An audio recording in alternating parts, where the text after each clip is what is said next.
Welcome, everybody. This is Buck Joffrey with the Wealth Formula Podcast, your Friday show here.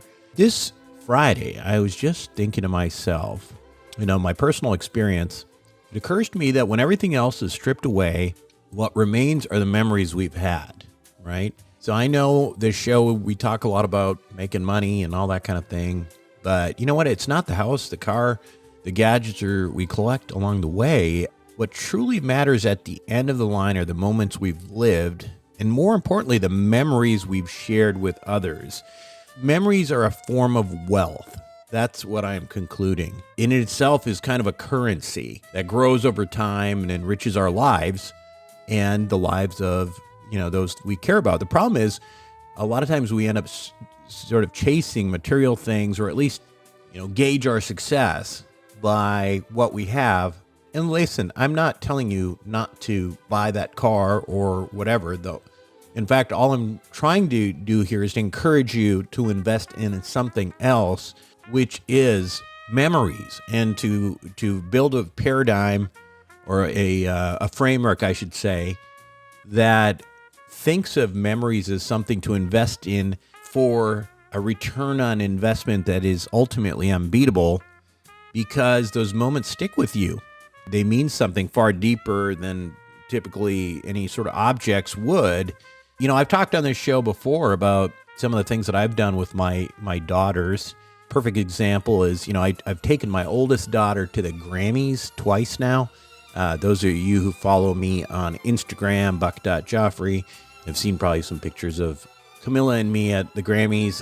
I don't know how to get in there in a cheap way, frankly. So the last couple times I've gone, it's been very expensive. But she loves music, and I know those experiences will stay with her the rest of her life. In fact, she'll think about the Grammys, and she'll think about being there with her dad, and that is going to be with her forever. And she'll tell her kids about it, and I'll always remember it too, right? She might even forget about the performances. She'll know that Taylor Swift was there and all that. And that was the first time she saw Taylor in real life, walking around and all that kind of stuff.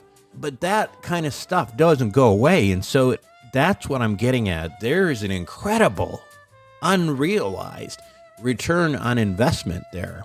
I also took my three daughters to the Super Bowl in LA, even though only one of them likes football, but the other two really like Eminem and Snoop Dogg.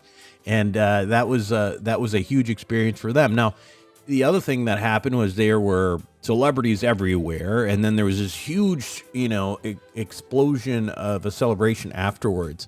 And again, my 9-year-old Clementine, we call her Tiny. Tiny still remembers the Super Bowl. That was a couple of years ago, and she don't like football at all. But she remembers like sort of the show, just the idea of being there, and that she was there with her dad and stuff like that. And that makes it very palatable for me to have gone and spent all that money on the Super Bowl. Because again, anybody who's been to the Super Bowl and got decent tickets, you're going to pay a lot of money, especially if you're buying 4 tickets. Anyway, you can't put a price tag on those kind of experiences, though, whether it's a concert, vacation, adventures that you go on. That is stuff that I think most of us probably don't spend enough time thinking about what the value is there. And it's not just good philosophy, it's backed by science. So there's a famous study by Thomas Gilovich, a psychology professor at Cornell, spent over 2 decades studying happiness. And his research consistently showed that people derive more lasting happiness from experiences rather than from material possessions.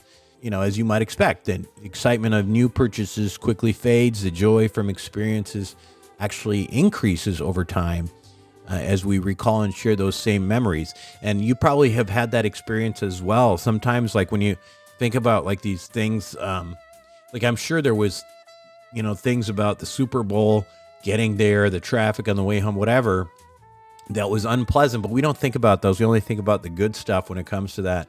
And so it gets better and better. And in fact, in our heads, the memory might even be better than the actual experience it was to be there. Right. So and we're wired that way. We're wired to hold on to emotional moments and to celebrate them. And those memories stir up something deep within us, something that we as humans inherently want and need, which is, to tell the story of our lives.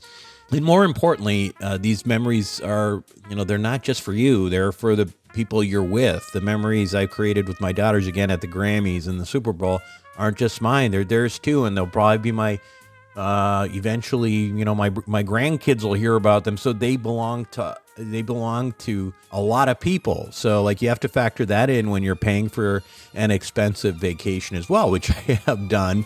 When I took the girls to Japan, for example, I took them to Italy. I mean, these were, again, we did it in a way that, cost a lot of money, but it's just like, again, what is it for at the end of the day, right? But the ROI of memory making is undeniable. Family vacations, a night out at a big event, or even a simple road trip, creates memories and shapes your relationships, brings you closer to people who matter the most. So bottom line is, if you really want to leave something behind, make it memories, because they will outlast any possession, and the return on investment, both for you and the people you share with, is tremendous. So, next time you start to really worry about the cost of something like that, again, think about it twice, 3 times, because even though it might be something that happens like one night, that is actually going to last in your brain and the brain of those you love probably longer than just about any material thing that you could buy, even like a fancy car or whatever. It's not going to last that long. So anyway, that's it for this week. That's just my thought for the weekend here as I go in, and I will talk to you next week. This is Buck Joffrey signing off.